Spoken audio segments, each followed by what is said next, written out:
Today we start seeing the most interesting part, how to experience the speed in our playing. How does it feel like to actually play fast?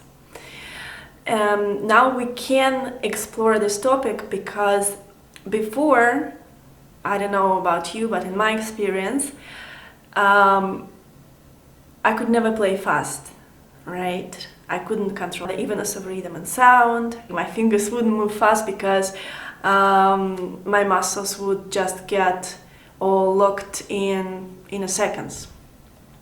So I was told in my school, Emma, you have to play fast, to start playing fast.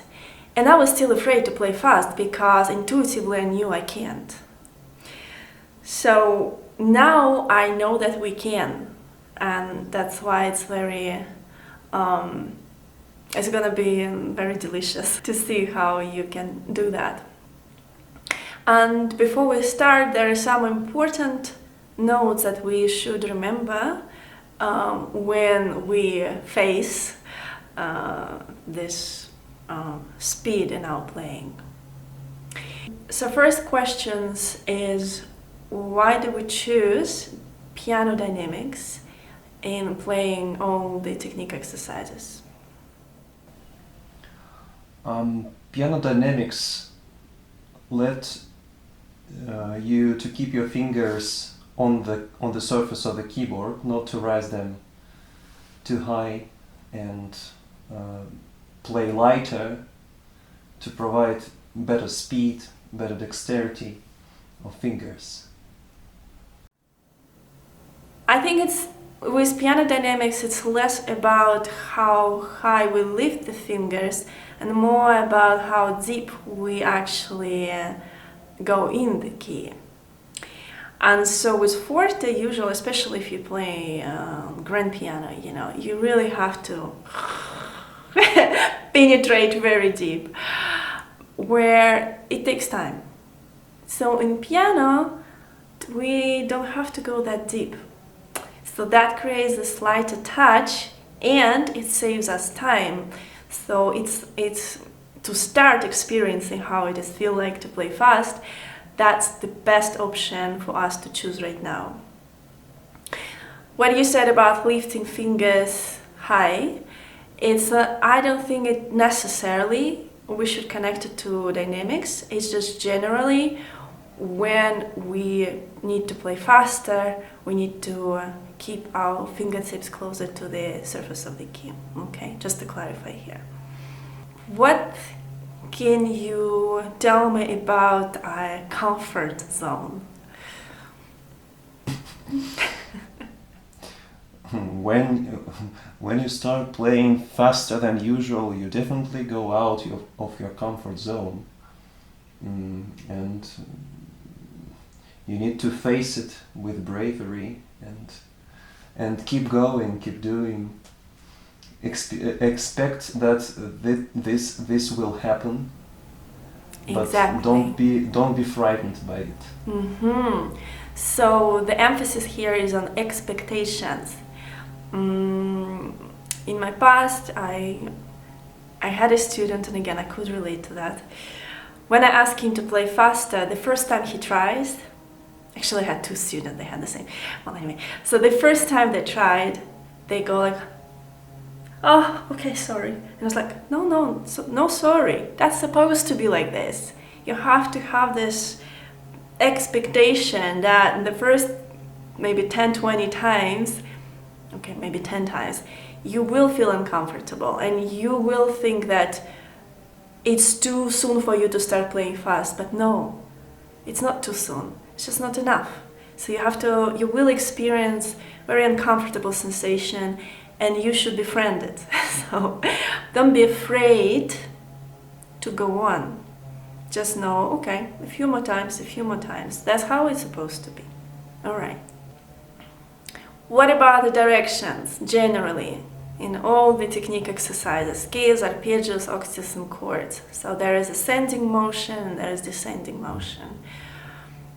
There is an interesting notice that when we go to the left, so when we play descending, descending passages. It is kind of difficult here to play, to maintain the quality. And when I tried by myself preparing to this lesson, I definitely experienced it, that my hands go, started to play not together, fall apart, and yes, play to the left is difficult here. I don't know, maybe for Arabic countries it may be easier. Do you have experience No, with Arabian students? Have not taught anyone from there. But yes, for me it definitely feels more pixelated when I go to the left, because our sight, because we read from left to right, it has been trained to move more smoothly. And to the left it's like you have to push it. And so hands harder to control.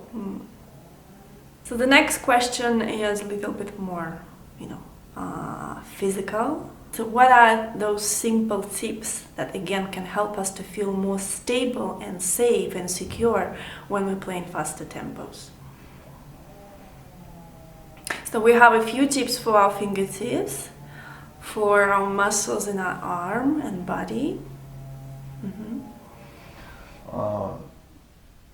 As for fingertips, we can use fresh figs or orange juice and put our fingertips into it to make them more sticky, and that will provide better grip with the keyboard. Drinking, I see the reaction. Okay, yes, and I remember that I had a question about drinking. You wrote in your book, I'm very curious about it, slightly salted water. Why salted? Drink salt water to replace lost sodium. While electrolytes generally help the body function, sodium is especially important for muscle and nerve functions. It plays an integral role in ensuring muscles contract and relax. Obviously, sodium is present in salted water. Helps regulate fluid balance and is required for muscle and nerve function. If we just drink lots of water without sodium that preserves electrolytes, which are important for our muscle and nervous system function, then we might actually more harm ourselves than help. And obviously I usually put a very little salt because it doesn't have to taste like ocean or seawater, that's a bit of torture. Alright, so drinking water, why do we need it? First of all, we already mentioned that using orange juice makes our skin a little bit more sticky because, especially in winter, with all this, central heating, we feel slippery and not secure on the keyboard because the skin gets too dry. So obviously drinking water reduces the dryness of the skin in the first place. But what I experience is that, can you recall the feeling when you had this kind of numb and kind of slippery sensation in your fingertips? Or after lots of practicing with nice sweat and you just feel like you got it all, it's so active, it's so energetic, and it just feels so juicy, So that's the difference, that's the result that water gives me again the next day. I understood now completely. Now I have this image. Yes, when your hands are cold or dry and you cannot feel the feedback from your practice. Thank you. Now I clear it all. Okay. All right. So second tip, drinking salted water, and the third tip? And the third tip, cutting nails. Cutting nails. I was a little late for our lesson for 1 minute because I just was doing it. I love this excuse. This is like one of the excuses that I love to hear. Well done. Again, so we discussed it in the very first lesson, right? How it works. Apart from the obvious that with long manicure you cannot play on the keyboard. Yeah. But this is obvious, but there is some obscure tip that this again about blood, about this sensation of the tip of the fingers. Very simple. Take your finger with your nail cut short and just do this like you would do when you press through the key. And you can see that the edge of the nail is actually presses against this fingertip.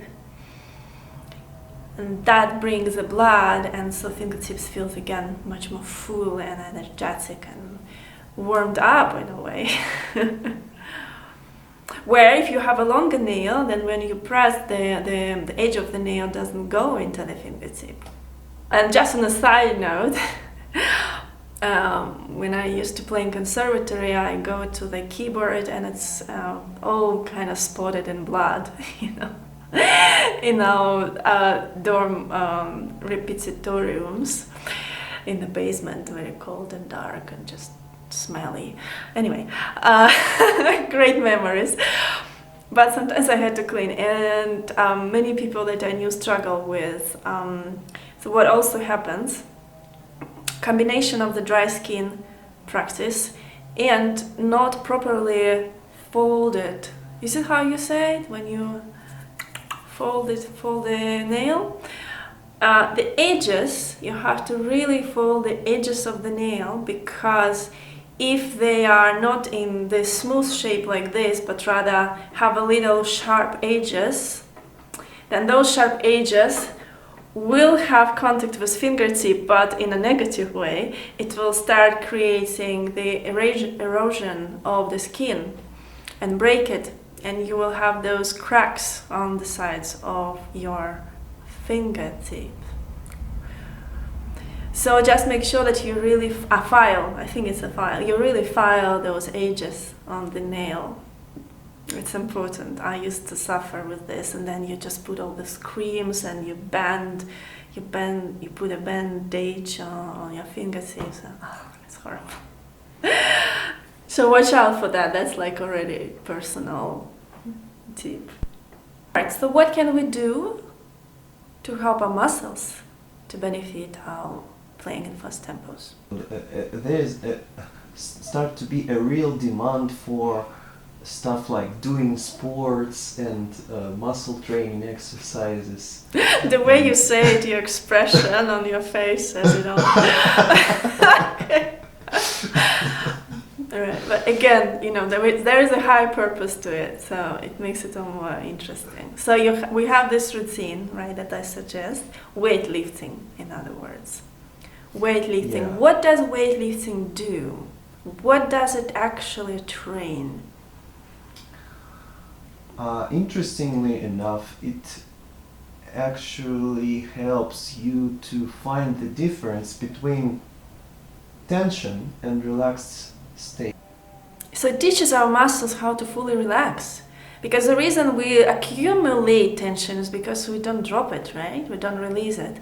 And of course, we're talking about in our system how through intonation, arm rate, and phrasing, graduation of energy through the whole piece, we naturally teach our muscles to do that, to breathe. But again, the better our muscles know how to really exert, flex, and really fully relax, like not 10% this and 10% that, 100 and 100, the better our stamina will be. And another, again, personal tip, so my experience, a story from my life. When in 2013 I felt I recovered from my focal dystonia and I started my channel, and YouTube channel. And the first thing I tried was those, scales, arpeggios, octaves, and chords. Done, great. What's the next step? How about the first etude by Chopin? After not playing for years and not actually being able to even do anything with my hands. And I nailed it. And I also did it, I think, within just a few weeks. But there were moments where I definitely felt being challenged. And this is where I started exercising. That was my inspiration. I started exercising my muscle and see what's going to happen. And day by day, I felt just less and less tiring to play this etude. I just felt that instead of my muscles being like in this state during performance, they were more like in that state, and there was space to breathe. So the strength of the muscles were actually helping to keep my muscles in a kind of like a chill and relaxed state, chilling state. And then the next one was etude number 4 as well, which I was also very grateful for. Achieving it was my personal triumph. What about your abdomen? But again, as you said correctly, having strength in our core helps to release the necessity of holding strength in our hands, to keep stable while playing. So again, it will benefit to feel more relaxed in our hands. All right, let's talk about the third reminder. When you are going to practice in real fast tempos, there are also, I think, 2-3 tips what to do while practicing these technique exercises in between repetitions to avoid basically any injury. Making pauses and complete exhale 5 times. Let your hands hanging down, and this helps not only relax your hand muscles, but as well it refreshes your mind and let yourself be fully prepared to keep all the task and focus better on all the tasks. And I can say that when I practiced speeding up, I didn't master it because I started from the day before yesterday, and but I really found that when you play faster, and if something doesn't goes right, you need immediately try again. And this immediacy is playing bad joke with you, because you think that you will be able to change everything with this second repetition, but now it again falls apart. Okay, let's try again. It's like in gambling, and that's why you need to say, "Oh no, stop! I need to stop, pause, and refresh everything, start again." This is discipline for your mind. So with exhalation, you really also need to feel how you exhale this kind of accumulated tension in your hands. And in case if your mind was wandering, it's a nice reminder for yourself. Okay, come back, switch back, focus again on all the tasks. Only when we are on the stage of playing by 8 sentences or the whole routine in the final tempo. Maybe second to final tempo. Yes, you don't really need it when you play just by sentences or playing in medium tempos. It's all for fast tempos. So what about other exercises that you don't have to do that frequently? When you feel heavy sensations in hands, like maybe they are a little fatigued, you can try an exercise called windmill. For example, I need to windmill my right hand. I take my left hand and lean to the left knee. Yes. And now I start gently, with inertia, I start doing circles with my hand. And if you do it proper, you may even feel some tingling sensation in your fingers. And not necessary, but it may be because muscles can be stiff, and these inertia exercises help to them naturally release tension. Okay, so one thing from what you showed me, you can make it a little bit faster. You can obviously make it in a very gentle and careful way, not to injure your shoulder. And you can do, the faster you go, I guess the faster you will kind of refresh the blood in your arms, and so this mucus that actually causes this fatigue in our hand, this kind of white liquid, when we train our muscles, that mucus will be dissolved with the stream of our blood. So this one is good to do maybe after 2 or 3 repetitions when we're playing the whole routine in fast tempo. And you definitely feel difference. Before that, like you said, you might feel like, okay, nothing, I cannot control anything. And then, like 1 minute after you've done this windmill, you come back and everything just how it's supposed to be. Very, very good exercise.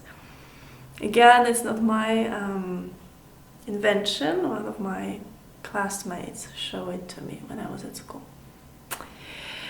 But it's just general tips about playing. So first of all, let's recall, is keep our fingers very kind of, I would say weak, even, like using that word weak, but very passive on the keyboard, very loose. Don't lift the fingers too high. Let them rest on the key surface. Move elbow where it's necessary in a light and fast and great amplitude way. Phrasing is very important, especially when we go descending way. So always making sure that the first phrase is always less and the second phrase is more, because that's in that first less phrase, this is the time where we're actually gonna drop the tension in our hands. Just generally to remind yourself to, as we mentioned before, to always keep your sight on the same line on the keyboard over there. Okay. About a little more about elbow motion and this adjustment to faster tempos, because when I practiced in faster tempo, I really cannot tell that my elbows are somehow objectively moving. I cannot say that they do something though, like this. I know your question. So this leads to actually what we're gonna talk in a moment about. Again, how does elbow motion feel like in fast tempo? And it feels more like an impulse. And even when I say adjust and make our, big amplitude and faster elbow motion, it actually, we're talking more about your inner sensations. And you will see in the preparation for a new speed, we will have to mentally play it with this kinesthetic sensation in our hand. So just make sure that the new tempo, when we listen to a new metronome, we actually feel those impulses over here on the top of our elbow. And it is important to just make sure that you really feel it in the right moment, and you really make it with as fast and big as you can. And for the fast, I said as you can, it's because of course in the fast tempo there's no space to make it too big. But it's an inner sensation. It's inside you, how you feel it. So just make sure that it's there in your inner sensations. So when you play, to sum up, when you play in faster tempo, keep your focus on the kinesthetic sensation of in the movements inside, movements of your elbows.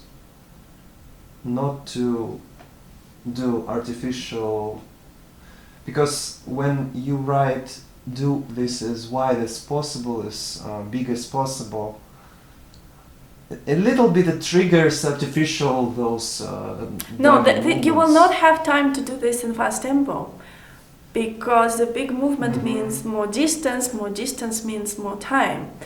But what is important is that you feel this impulse. It's a good question. I guess it also helps to organize scales, because the so those points of pillars of the scale. That's a good word. Okay.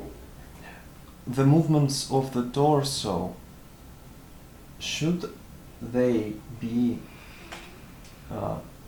I was about to. I know exactly what you're about to say, because I was when just I play that smoothly, no? smoothly, yeah.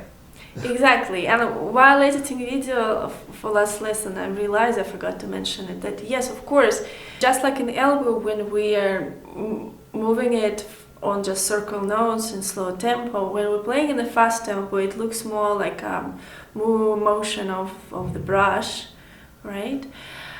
So it definitely feels much more smoothly, mostly like a one line.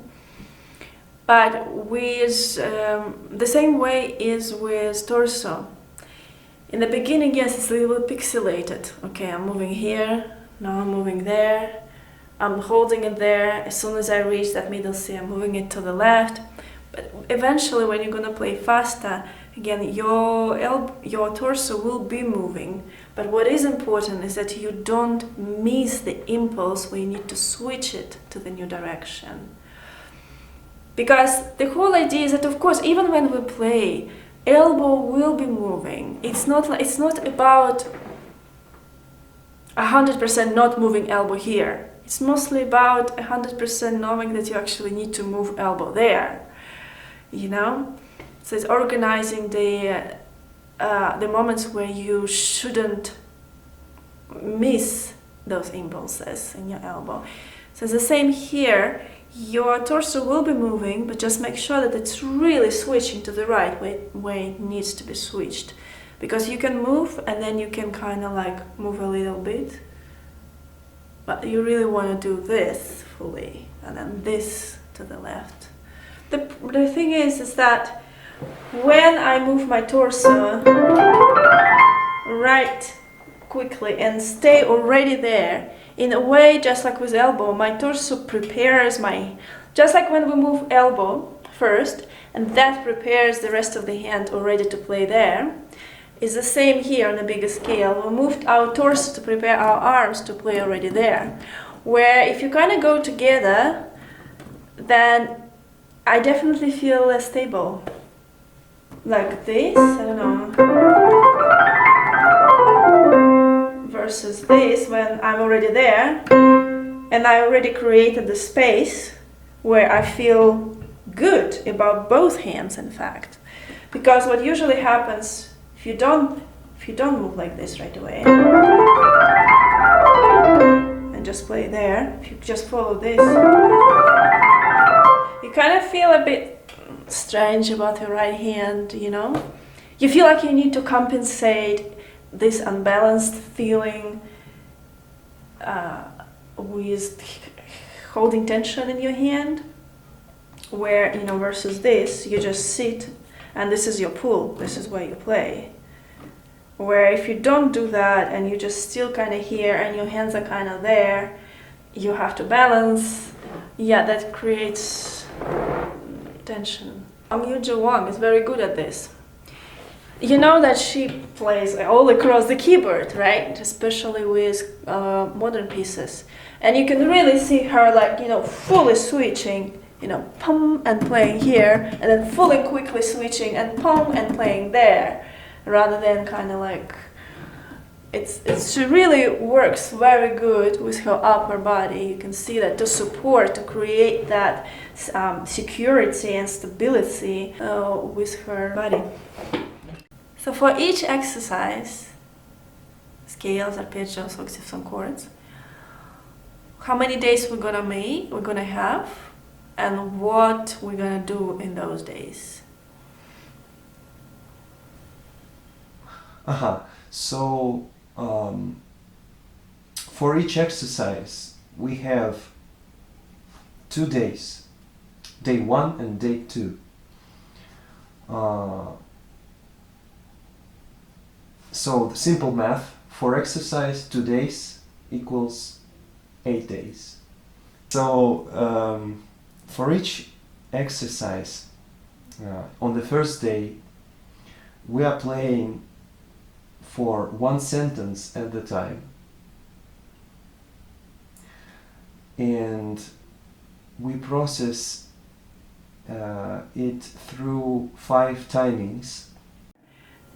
And it's also important to also check it when you practice that your timing 1 or your timing 2 never changes throughout your practice days. That you make sure that you really practice in the same tempo. So you, on the first day, you take each sentence and you repeat in different timings. Sometimes it could be from 1 to 5, sometimes it could be only from 1 to 2, like in octaves, I believe. And you repeat in each timing till you feel absolutely comfortable in your mind, firstly, and in your body. Like, tell me what we do in day 2 in every exercise. In day 2, we gradually widen the chunk of the music we play. So first we play 2 sentences at a time, going to the final timing number 5 for 2 sentences, then do it again for 4th sentence and for 8th sentence, and that's all. And then you play the whole thing. So because we are going to day 2, knowing that if each of our Lego parts is fully done, we feel comfortable. So now the purpose of day 2 is not really to suffer and struggle to bring those chunks to fast tempo. Now it's about to simply structure and build everything till we get the full whole routine where we can play it in the final tempo. So correct, 2 sentences, practices in all tempos, but again, this will be easier. That's why day 2 is not just now we practice every 2 sentences. In day 2, if you make day 1 correctly, you will be able to go through all the timings with each 2 sentences, and with each 4, with each 8, and then the whole routine. Because you will see how much easier it is, so you will not you won't have to spend so much time. So day 1 is about to really reach the point where you can feel you can play fast, even if it's small blocks. Day 2 is all about just taking those blocks and now building and structuring and making the whole routine out of them. So it's actually day 2 sounds more fun now. And what if I won't feel comfortable till during that first day? But it's important that you brought up this question, because another thing that we need to learn when we practice in fast tempos is how to transform the moment where something is off and we're just going as a crab in the shell and thinking, oh my god, this is too soon to play fast, I cannot play fast, I'm not ready. That's the phrase, I'm not ready. And stop playing fast, because we don't know what happened and how to fix it. And again, should we just continue playing lottery and maybe next time we will win something and it will go right? That's a horrible place to be. So how to transform that horror into simply observing and knowing in your power, so what is the problem?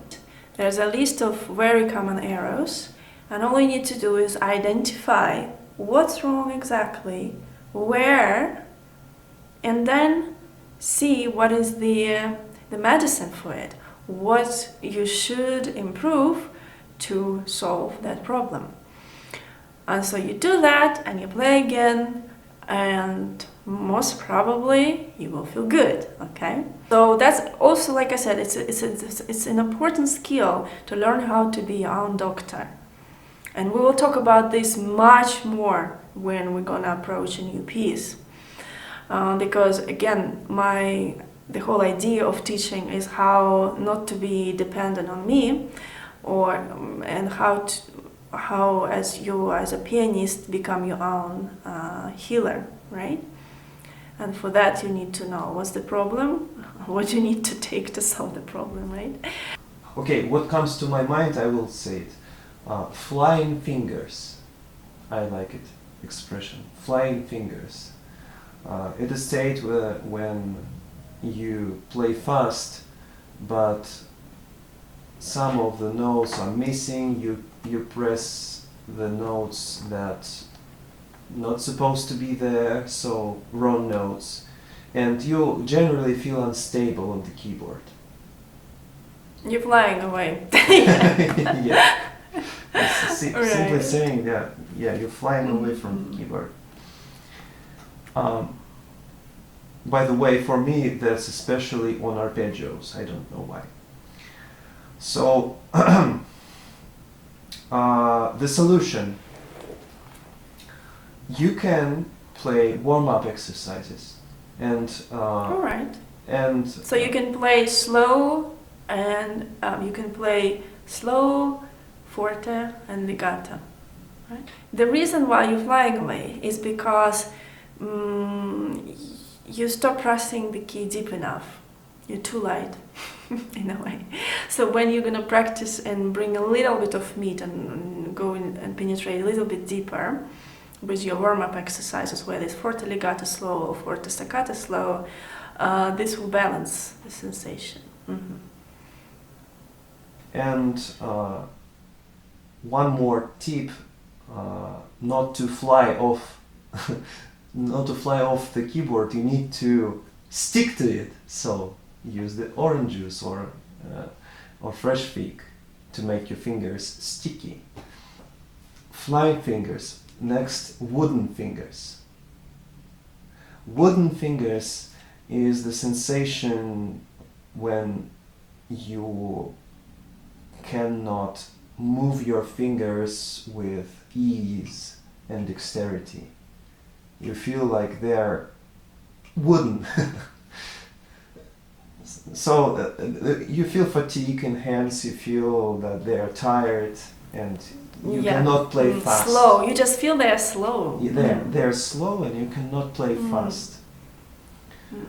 And the solution for that is relaxation, relax, exhale, and do windmill exercise to rotate your arm, to bring the life in it. Because you see, the reason is because you start accumulating this toxic mucus from muscles when they play, and work too hard for too long. So right exhale and feeling this relaxation in your muscles and make a windmill exercise. Good. Interestingly, if we play with relaxed hands, with so at ease, why hands can be in that state of tiredness? So I just have this vision in my mind. So again, when you exercise your muscles so well, like we mentioned before, what happens is that when, for example, you play for a long time, you play, so you flex, you relax, you flex, you relax, you flex, you relax. It's good. If your muscles are not strong enough, what happens is this. You flex, you relax, you flex, you relax, you flex, you relax, you flex. So you really have to make sure that it's not your muscles relax just 10%, but really as much as they can. And this creates stamina. So yeah, I could also put with wooden fingers, if you experience that after playing for a long time non-stop and fast tempo, it's a good reminder to keep our muscles strong. So flying fingers, wooden fingers, missed note. For example, we play passage and we miss the note, silent note, or play the wrong note. So it may be related to flying fingers. This is, by the way, very common when you're gonna start playing a piece. That's the most common, actually, how you miss the note. So what do we do? Mm-hmm. Yes. Missing note is the signal of missing, that something is missed in your intonation, internal singing, in your imagery. So you need to slow down, go to that point of the text, of the passage, and intonate with musical speech towards the missing note. We will come back to this.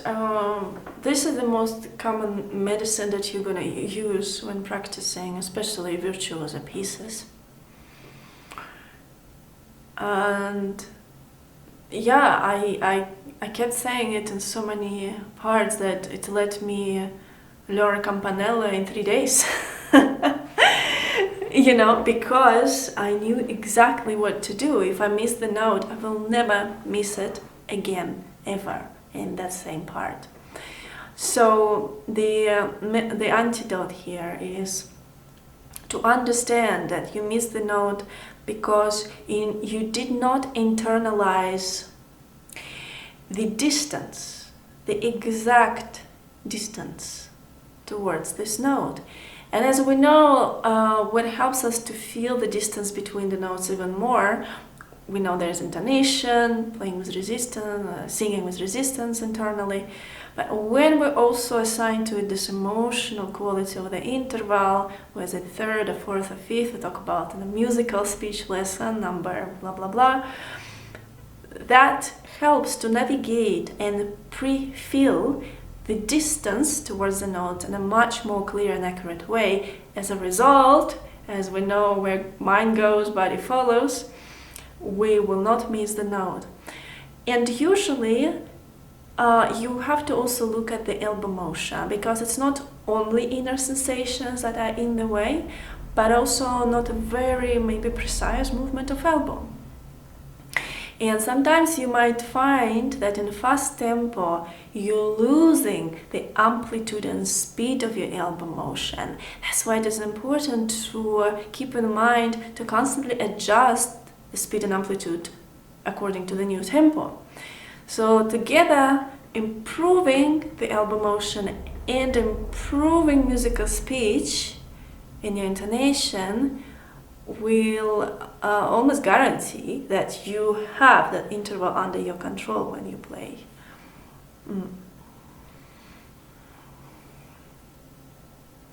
All right, what else? What else? Missed note, wooden fingers, flying fingers. What about stiffness in hands, just generally? When you feel everything is a little bit... Yeah, there's no flow. Yeah. So, stiffness may be caused by not enough light sensation in your touch. So play lighter, improve your phrasing to build the economy of energy, to distribute it well, to start lighter, to lead towards more static energy and then circulate it. So provide your muscles with the breathing. And Good, that's what I was looking for. So this rigidity comes from, being dead, not really breathing, right? This is when our body gets rigid. So for breathing, we know that the best medicine is to make phrasing, and what is important is actually the less important part, which we intonate lighter, and as a result it will be reflected in our touch. So our touch will get lighter on those less prominent parts and phrases in our exercises when we play.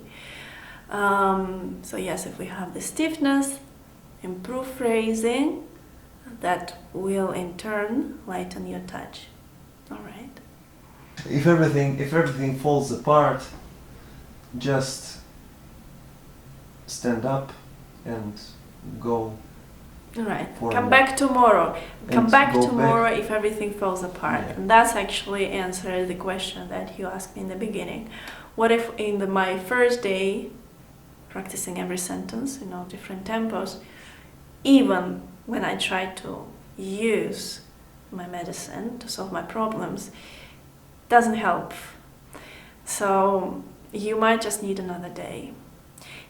What might happen, and maybe I should write why come back tomorrow, is because you need that night. Because you've got so much in your mind that it's so dense that you don't have space. And to have that space, you need that night sleep, whereas again we learned in the first lesson, every goes to subconscious, and our conscious mind gets a little bit more space, it gets unloaded. And that gives us a sensation again. It will be reflected in our physical sensation, so we will feel a little bit lighter as well and easier the next day. I know I didn't write it in the book, and I know this is so obvious, but I have to say that because I've seen that happening, because again we had that habit in the past. If we're practicing something in fast tempo, let's say we practice we need to practice today sentence number 1 and sentence number 2. If you cannot play sentence number 1 and the timing 5 and your final tempo feeling good, don't move to sentence number 2. And definitely don't move to day 2 where you start practicing 2 sentences together, thinking that, I wasn't able to play sentence number 1 in the right tempo, but maybe if I play 2 sentences together, it might work out, We have it, but we have it, no? And that's how we also approach, also any technical problems in the piece. When we struggle and we take that bar and we practice it, still cannot make it, and then we play the whole piece in the fast tempo, hoping that it's gonna work out. So that's another important skill of your discipline, training your patience, not moving to the second sentence.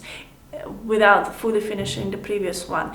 Another one that comes to my mind also happens many times with my students in the past. Let's say you need to bring the sentence to timing 5 before you're moving to the next sentence, but you only bring to timing 4, and then you move to the next sentence. Also, you cannot do this.